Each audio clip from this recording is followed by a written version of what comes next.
Today we're discussing the halachas of the requirements for shmira guarding for the chosson and kallah during the sheva brachos. Means during the sheva brachos, the chosson and kallah need a guard. They need to be escorted wherever they go. They're not allowed to walk around alone. So we'll discuss those halachas. Before we begin, as always, a should not be relied upon for halachic psak, and a rav should be consulted. I hinted to this in a previous year, so I wanted to describe these halachas at length. And these are the halachas that a chosson and kallah, during the week of sheva brachos, during the 7 days following the wedding, they need a shomer wherever they go. So I'm not going to discuss when the shmira starts. According to many, it starts after the afruf for the chosson and kallah. According to some, it starts the day of the wedding. According to some, it only starts after the chuppah. That's different opinions, and it's not really for now. I'm going to discuss during the sheva brachos week, which is a requirement according to everyone. So that's what we'll be discussing right now. The Shulchan Aruch tells us that from the wedding until after sheva brachos, both the chosson and kallah require a shomer, a guard, to accompany them wherever they choose to go, by day and by night. This is brought down in the Shulchan Aruch, Even Ezra, and Samach Daled Sif Aleph. And even though the Shulchan Aruch only mentions a chosson, but the Aruch HaShulchan says it applies to a kallah as well.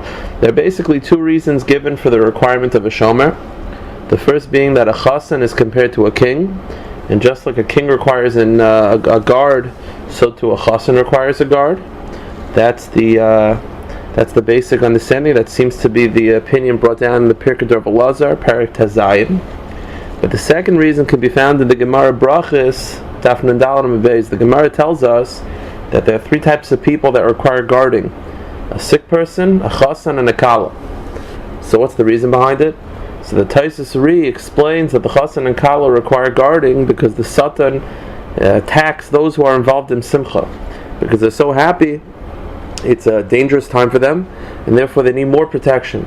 I'm not sure if this means from Ayin Haras. I think it just means the Satan's attacking them, but that's the basic understanding. Either they need a guard because they're compared to royalty, and royalty has a guard, or they need a guard for opposite. They need a guard as protection against. There's such a happy time, and anytime you're doing something very, very good, there's always judgment against you in Shemayim. So therefore, they need protection. The common custom is that the chosson and kallah are together. They don't need an additional shomer, meaning the chosson can guard the kallah and the kallah can guard the chosson. That seems to be the basic opinion, and that's why a lot of times you have the chosson and kallah, they'll walk together or they'll drive together to the sheva brachos, and they don't need an additional person in the car because that seems to be the common custom. That's the Netak Avril and Daf Lamed Ches in Hilchos Nesuah, and he also brings it down as being the common custom. It seems the Chabad custom, the custom of Chabad Hasidim, is that when the couple travels outside of their home, they are escorted by another person. That's brought down by the Sefer HaMinhagim of Chabad, Daf Ayin Vav. So it seems that according to Chabad, when the chosson and kallah are traveling to sheva brachos, they should need someone to drive them. I don't know if practically that's what's done, but that's what it seems to be from the Svarim. The poskim discuss a very common kasha, a very common issue, shaila, and that is, if the chosson wants to go to minyan in the morning, does he need someone to walk him? So the Chazon Ish felt, he didn't write this, but it's quoted in the name of the Chazon Ish, that the chosson does not require a shomer when he's going to shul. He explained his rationale was shomer mitzvah layeda davara, which means that when you're on your way to do a mitzvah, you don't need protection. The mitzvah itself protects you. Therefore, understanding that the reason to have a shomer is for protection purposes, if you're on your way to do a mitzvah, you don't need protection. It's called shomer mitzvah layeda davara. That's brought down in the Sefer Ma'aseh Ish Chelik Beis Daf Kuf Lamed Vav. It's a quotation from Rav Chaim Kanievsky Shlita, and it seems that the Chazon Ish was more concerned. The reason why you need a shomer, he was obviously more concerned with protection than being royalty. But that's the opinion of the Chazon Ish. Rosh Shlomo Zalman Auerbach had a funny opinion. He had a middle ground opinion. He said that if the chosson can find someone to walk him, then he should.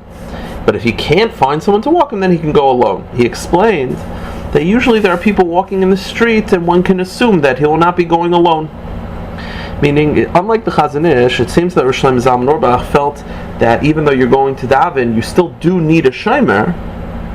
However, if you don't have anyone to walk you, you're allowed to rely upon the fact that you'll probably be accompanied by strangers in the street. Now, I think, let me just explain. According to Rosh Shlomo Zalman, a chosson needs a shomer wherever he's going, even if he's going to do a mitzvah. Now, therefore, if he can have someone to walk him, he should. Now, if he can't find someone to accompany him, then if it's just going to the store and, let's say going to, play basketball at the park, whatever it is, then I don't think Rosh Zalman would say that you're allowed to walk in the street with the assumption I don't think you'd be allowed to take that risk, take that presumption that there'll be people in the street. Rosh Zalman saying that for the purpose of davening, the importance of going to the minyan, then you're allowed to assume that there'll be people there in the street. Now, so that's brought down in Halacha Shlema Perek Hey Sif Zayin. Now, they do say, by the way, they say from Rav Chaim Kanievsky in the Sefer Yismach Lev, so in Reish Pei Hey, that Rav Chaim Kanievsky actually relied upon this type of svara of going in the street as long as you're surrounded, like walking with the crowd, even if it's not for davening purposes. It should be noted that the Chazon Ish in a different area, in Ma'aseh Ish Chelik Daled Daf Kuf Mem Tes, felt that this whole shomer business, that a shomer helps, that you're accompanied by a guard, it only works if the guard walks within Daled Amas, which means within your 6 to 8 feet within you. Meaning, if he's walking across the street, that doesn't help. So you'd have to plug in, if you apply that ruling into Rosh Zalman's opinion, then it would mean that Rosh Zalman would be saying that when you're walking in the street, it's okay as long as you're being accompanied by the crowd. That would mean you'd have to walk within 6 to 8 feet of the crowd. That's the opinion of Rosh Zalman. So again, just to summarize, you have the Chazon Ish, who feels that you don't need a shomer when you're going to shul. You have Rosh Zalman, who says that you do, but if you can't find someone, you could still go anyway because you'll probably find people in the street. And then there seems to be the third opinion, which is the Prisha. The Prisha noticed that many chassanim did not go to a minyan during sheva brachos. And he was trying to figure out why that is. So he writes that perhaps this evolved from the fact that it's difficult to find someone to constantly escort the chosson to and back from shul. And for that reason, the chassanim just started to daven at home. Now, I'm not getting involved with whether that's a good thing for them to do, to go to a minyan, to not go to a minyan. But this opinion of the Prisha, this words of the Prisha, was quoted by the Beis Shmuel and Chachmas Adam. This is the Prisha in Siman Samach Daled Eis Beis. Now, it seems that according to the Prisha, you do need someone to walk for you to shul, and if I guess if you can't find someone, that's why the common custom amongst many people is daven at home. So it seems that you have basically three opinions whether a chassan needs to be escorted when it goes to shul. The Chazon Ish feels that he does not, and he can go to shul alone. Rosh Zalman feels that he does need an escort, but if you can't find someone, he could still go. And then you have the Prisha who says he needs an escort, and if you can't find someone, maybe it's a problem, and that's why people stopped going to shul during the sheva brachos. They just started davening at home. Okay. I guess a Rav should be consulted, as always. The Aruch HaShulchan rules that the chosson and kallah need a shomer when they're at home as well. Meaning that if the chosson leaves and the kallah is home alone, she needs a shomer to come. Even though she's at home, she needs someone. That's the opinion of the Aruch HaShulchan in Siman Samach Daled Sif Gimel. This is also the view of Rav Yaakov Emden Zatzal in Hagais Yaivitz and Brachos. However, it's reported that Rav Chaim Kanievsky Shlita feels that one need not have a shomer if the chosson and kallah are inside the house. It's brought down in the Sefer Yismach Lev Daf Kuf Tzadi Daled and the Sefer Mincha L'chaim Daf Kuf Tzadi Gimel. And I think that's the common custom, because a lot of people they leave, they'll get an escort and they'll leave, but they'll leave the chosson and the kallah at home. So it seems according to Rav Chaim Kanievsky that's okay.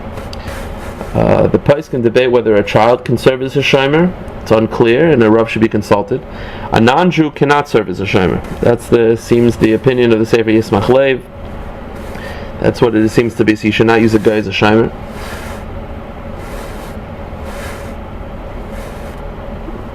So again, these halachas are a little more detail oriented, a little more complicated. But for all these shilas, a Rav should be consulted. All questions can be sent to avizakatinski@gmail.com, avizakatinski@gmail.com.